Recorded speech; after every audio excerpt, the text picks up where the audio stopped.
Rádio Rio de Janeiro passa a apresentar o programa Estudo das Obras de André Luiz. Vamos refletir sobre o livro Os Mensageiros. Produção e apresentação, Marco Antônio e Tereza Cristina. Amigos ouvintes da emissora da Fraternidade, Rádio Rio de Janeiro, novamente aqui estamos com a permissão de Jesus, lembrando sempre o trabalho constante dos bons espíritos para podermos dar continuidade ao estudo das obras de André Luiz e atualmente com o livro Os Mensageiros, que foi psicografado por Francisco Cândido Xavier. Pelo Espírito? Pelo Espírito André Luiz, claro, lógico. André Luiz. Vamos lá. Olá, companheiros. Vamos estudar hoje o capítulo 3, né? Estamos continuando o estudo do capítulo 3, cujo título é No Centro de Mensageiros, que a gente sabe que é um departamento do Ministério da Comunicação. No programa passado, nós vimos que o Tobias estava explicando para o André Luiz que todo ato de humildade e amor, ele é respeitável e santo. Que as bênçãos sempre vêm do mundo espiritual para toda a humanidade, mas nós precisamos limpar, né, a nossa mente e o nosso coração para receber essas bênçãos.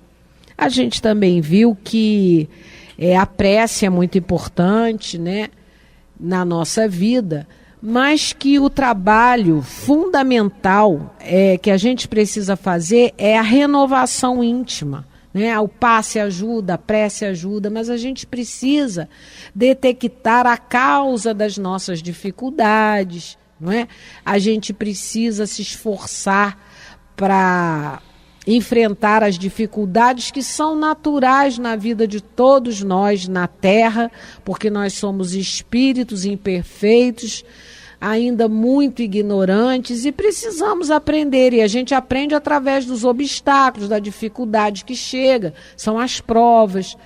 E o Tobias falou para o André Luiz que isso é muito difícil, porque aqueles mensageiros, quando encarnam, sejam em que setor humano reencarnarem, quando as primeiras dificuldades chegam, há uma desistência muito grande. A gente lembrou também, a gente comentou que existem, não é, mensageiros que conseguem cumprir as suas tarefas. Não são muitos, mas existem.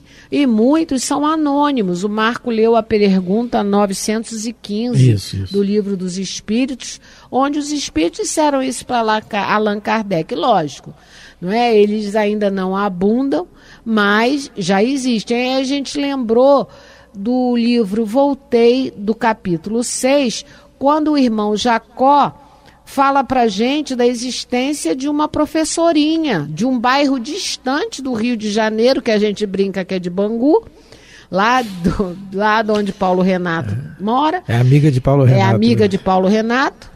Então, ela chega, né, ela desencarna com luz, numa tarefa, uma professorinha. Ele fala uma professorinha, devia ser uma professora primária.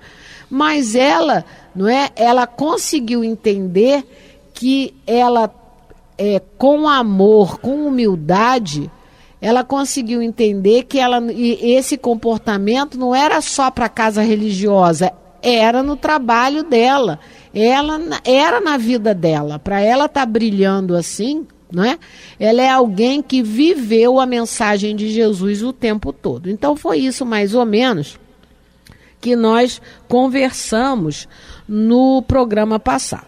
Agora nós vamos continuar a nossa leitura do capítulo 3, a partir do 14º parágrafo.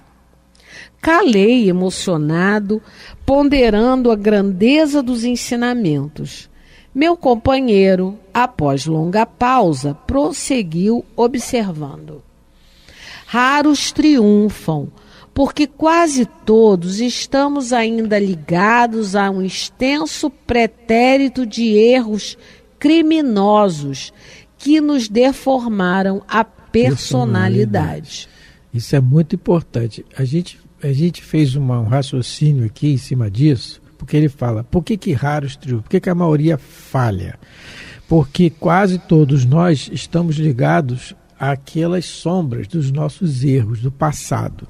No livro Ação e Reação, também de André Luiz, na psicografia de Francisco Cândido Xavier, no capítulo 1, capítulo 1 não, é que eu ligorei a página. No capítulo 2, André Luiz está com o instrutor, o Silas, num setor da colônia em que se trata um posto de socorro, aliás, no posto de socorro ligado ao nosso lar, em que se tratam espíritos que estão em convalescença, depois de desencarnados. Estão já melhores um pouco, né? Já estão mais, assim, menos perturbados, vamos dizer assim.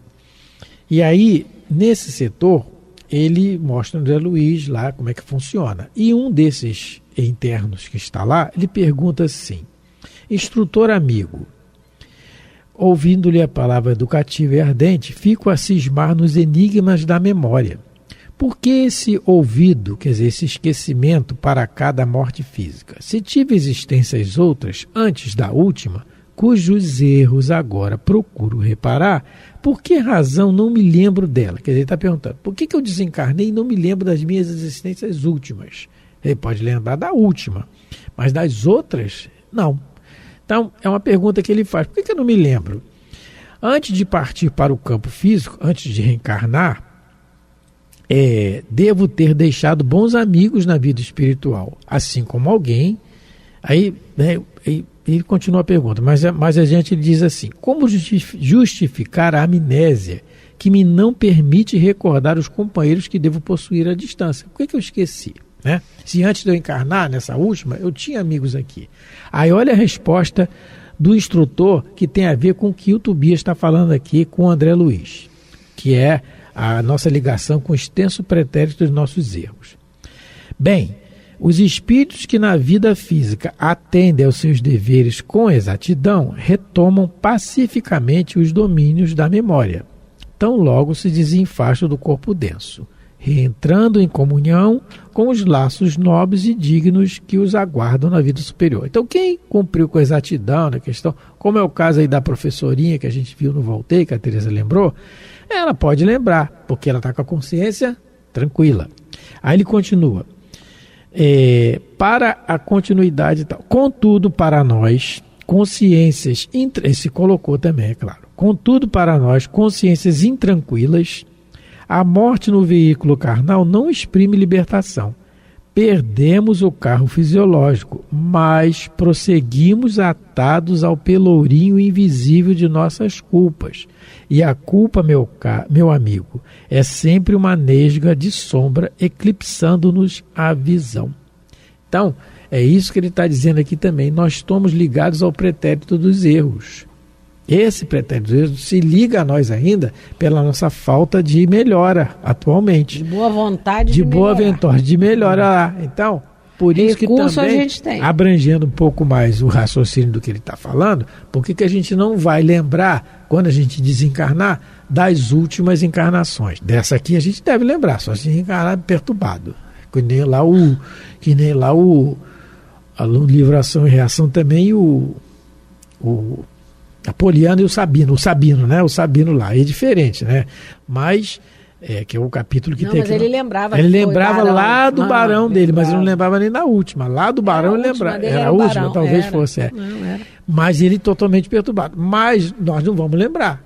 Então, por isso, pela misericórdia de Deus, porque senão atrapalharia a nossa evolução também, que é o caso que aconteceu com a dona, no nosso lar, com a dona Laura. Ela pôde, depois de muito tempo trabalhando, fazendo cursos e tal, ela e o marido puderam lembrar 300 anos antes. É interessante que ele coloca que os nossos erros deformaram a nossa personalidade. Por quê? Porque nós fomos criados à imagem e semelhança de Deus. O nosso DNA é divino.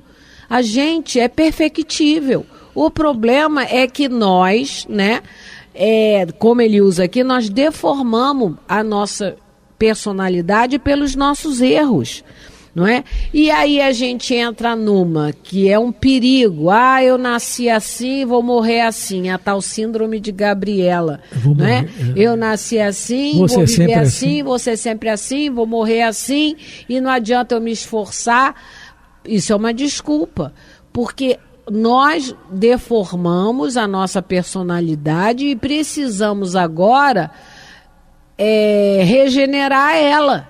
Não é? Nós precisamos regenerar a nossa personalidade. A gente precisa voltar para o caminho do bem. A gente precisa aprender a novamente fazer brilhar a nossa luz, como Jesus nos orienta, como a professorinha conseguiu. Ela não foi criada diferente de nenhum de nós. Ela simplesmente resolveu colocar, como Jesus diz, a mão no arado e não voltar para trás, não é? E aí ele continua. Em cada novo ciclo de empreendimentos carnais, quer dizer, a cada reencarnação, acreditamos muito mais em nossas tendências inferiores do passado que nas possibilidades divinas do presente, complicando sempre o futuro. Então a gente acha que tudo que nos acontece é expiação. Mas, na realidade, pode ser que nos aconteçam que a gente tenha que passar por alguma expiação. Algo que a gente não pode mudar. Mas aquela lição, ela é uma prova para o futuro. Porque vai depender de como a gente recebe a expiação, como a gente recebe a prova, que o nosso futuro pode ser melhor ou não. Então, a gente lembra de um exemplo do livro Ação e Reação também. O Adelino Correia. Ele é um presidente de uma casa espírita atualmente, mas ele nasceu com eczema profundo, porque ele foi um parricida. Ele matou o pai na última encarnação. E ele poderia, né, se quisesse, passar a encarnação toda desesperado por conta da doença, por conta da enfermidade, mas ele conseguiu superar a expiação, porque é uma expiação, e ele conseguiu fazer dessa expiação, ele está conseguindo melhorar, né, as dívidas dele, porque ele está tirando boas lições para o futuro. Por isso que a gente diz que toda expiação é uma prova. Porque aquele obstáculo, aquela situação aflitiva, aquela dificuldade, se ela bem meditada, bem refletida, né, a gente vai conseguir tirar alguma lição dela, ou não. Ou poderemos estacionar na aflição e dali não querer sair, começar a botar a culpa em todo mundo, a culpa em Deus, a culpa na vida, na humanidade, e a gente não conseguir, como ele coloca aqui, né? A gente vai complicar o nosso futuro por causa disso. Então eu vou repetir o que ele disse, que é muito importante para todos nós. Para quando a expiação chegar para nós, que é algo que a gente não pode mudar, vamos pensar aqui numa coisa muito dolorosa que acontece com toda a humanidade. A desencarnação de um afeto. Porque como Marco brinca, desencarnar o inimigo já vai com Deus.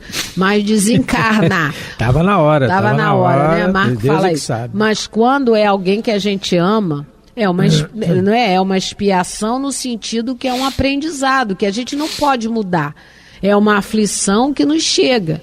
Então, quando ela é, né, prematura no sentido de morte de crianças ou adolescentes, isso é uma coisa, né, para os pais. Eu nunca passei, mas a gente entende que é uma expiação muito dolorosa para um pai, para uma mãe. Mas se esse pai e essa mãe, vamos pegar assim esse exemplo, se eles se fixarem só na dor, só na aflição, só na expiação, eles vão complicar o futuro deles, como ele diz aqui, não é? Em cada reencarnação, em cada novo ciclo de empreendimentos carnais, acreditamos muito mais em nossas tendências inferiores do passado que nas possibilidades divinas do presente, complicando o futuro. Então a gente, não é porque ele também disse anteriormente, o Tobias falou para o André Luiz, que o problema também dos mensageiros é que quando os obstáculos chegam, as dificuldades chegam, vamos dizer assim, as expiações chegam, as provas mais duras, a pessoa desiste. Então, a gente tem, todos nós precisamos que a gente nos não consiga perdoar isso ainda, se bem que a Joana de Anjos pede para a gente falar, não trocar o verbo conseguir por querer. Nunca diga não consigo, mas diga não quero. Ela pede isso, né? Ela fala isso, né? Falar para o Divaldo, falar para nós. Aí, meu Deus. O Divaldo diz que tem guia, mulher e freira, só ele sabe. Mas que a gente não consiga perdoar, para que a gente tente pelo menos desculpar. Se aquele que nos causou o mal precisar de alguma coisa, que a gente vá lá e faça, assim, arranhando o coração e tal. Porque é o que ele está dizendo aqui, né? Complicar menos para o futuro. Já começa a complicar menos, porque a gente vai reencarnar. A gente tem que colocar na cabeça que a gente vai reencarnar. A gente vai do plano espiritual e vai voltar. Então, que a gente volte, e não adianta achar, não, quando eu voltar o mundo vai estar regenerado. Depende se a gente vai voltar aqui, né, nem regenerado. Aí que vai depender, não é assim que funciona. Pois é, a avaliação não sei quando eu vou voltar e essa regeneração ainda vai demorar um pouco, não é agora não. Então, completar a regeneração ainda vai demorar. Então, que a gente procure, né, e menos, complicar menos, né? Vai no futuro. Vai fazendo, vai arranhando, né, e tal. Vamos lá. É desse modo que prosseguimos por lá, quer dizer, encarnados, né?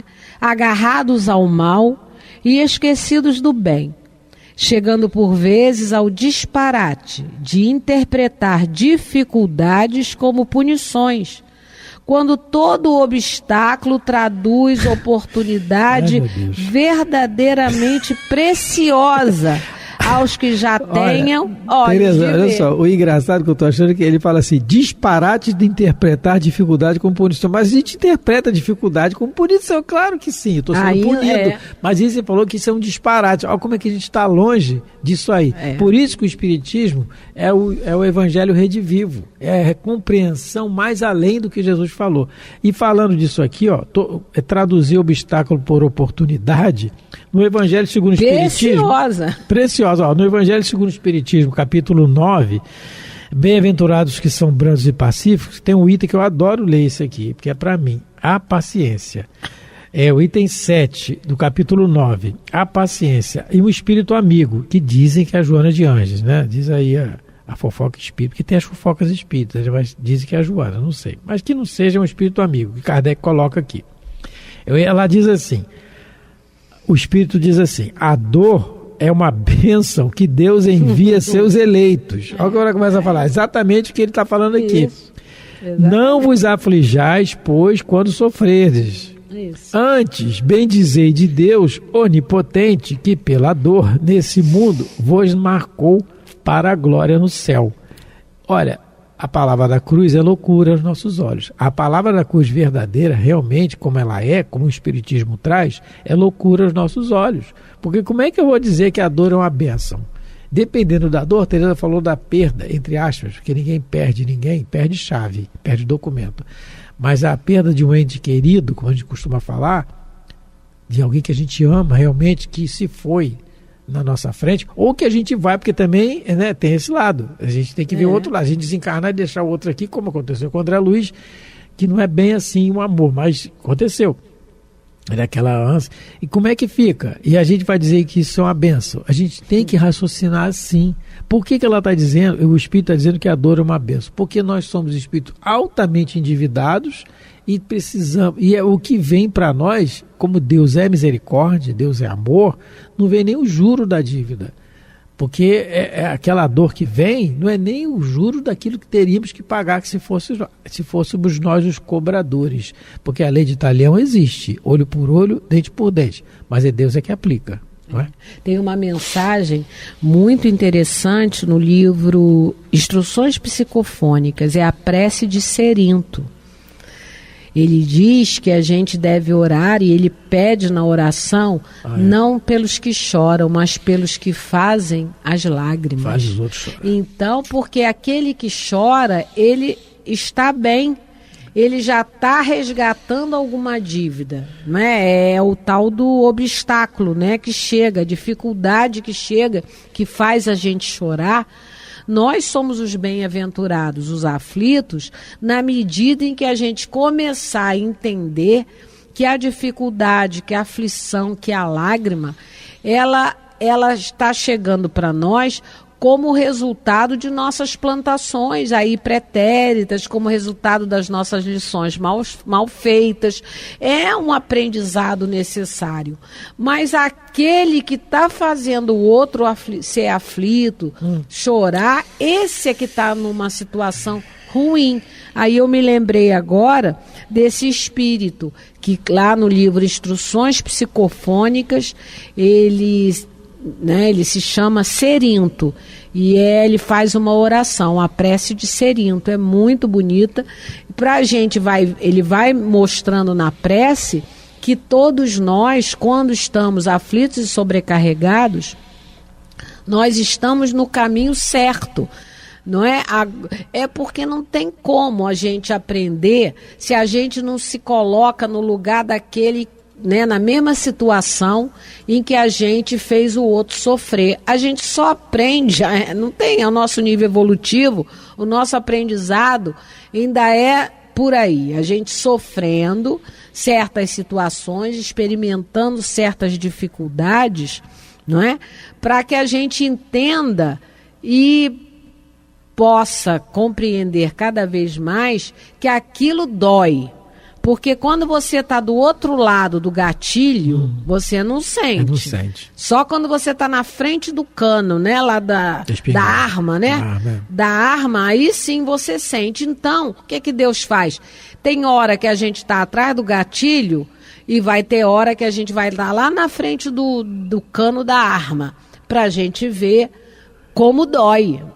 Infelizmente, quando a escolha é nossa. A escolha é sempre nossa, não é? Lembrando, então, a gente está quase terminando, lembrando que o apóstolo Paulo, na carta, porque ele fala aqui que as cartas vivas, né? O Tobias fala para o André Luiz, cartas vivas.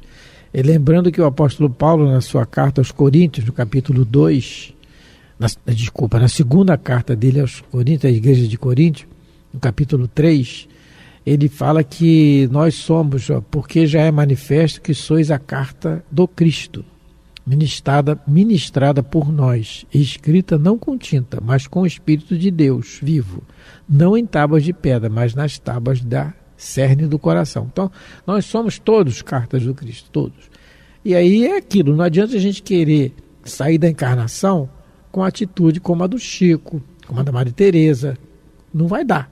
A irmã Dulce não vai dar. Ou até como essa professorinha do Voltei, que é aquilo que a gente fala, né, os anônimos, não vai dar. A gente tem que querer e fazer um esforço, é aquilo. Não consegue, porque a palavra fundamental da nossa vida, o verbo fundamental chama-se perdoar, não é que os espíritos dizem. E isso tem que... O problema é que é o nosso orgulho e o nosso egoísmo, que é o grande mal de todos, porque a gente quer que a gente seja perdoado, mas não quer perdoar o outro, né? E aí a gente fala, mas eu não fiz nada. Esse que é o problema. Como é que é? Né? Esse é o problema nosso. Aí entra o orgulho junto. Então é isso, que a gente procure treinar sempre, né? Desculpa, abnegação um pouco, vai treinando, vai arranhando, vai estudando, vai lendo, meu Deus, se o povo conseguiu, se esse povo conseguiu, eu consigo também um dia, vamos lá e tal. Só não pode desistir, né? Não pode desistir e cair pelo suicídio, seja ele direto ou indireto. Isso é o grande besteira que a gente pode fazer, porque ninguém morre, a vida continua. Estamos terminando mais um programa. Agradecendo a todos pela paciência, pelo carinho. Fiquem com Deus. Hoje nós estudamos o capítulo 3, né? Já estamos quase no final do capítulo 3 do livro Os Mensageiros. Um grande abraço a todos, obrigado pelo carinho, pela paciência de nos ouvir, não é? E que Deus, que é o nosso Pai, Jesus, nosso irmão maior, possa estar sempre conosco, continuar esse amor inteiro por todos nós. Muita paz. Você ouviu pela Rádio Rio de Janeiro o programa Estudo das Obras de André Luiz, com o livro Os Mensageiros. Produção e apresentação Marco Antônio e Tereza Cristina.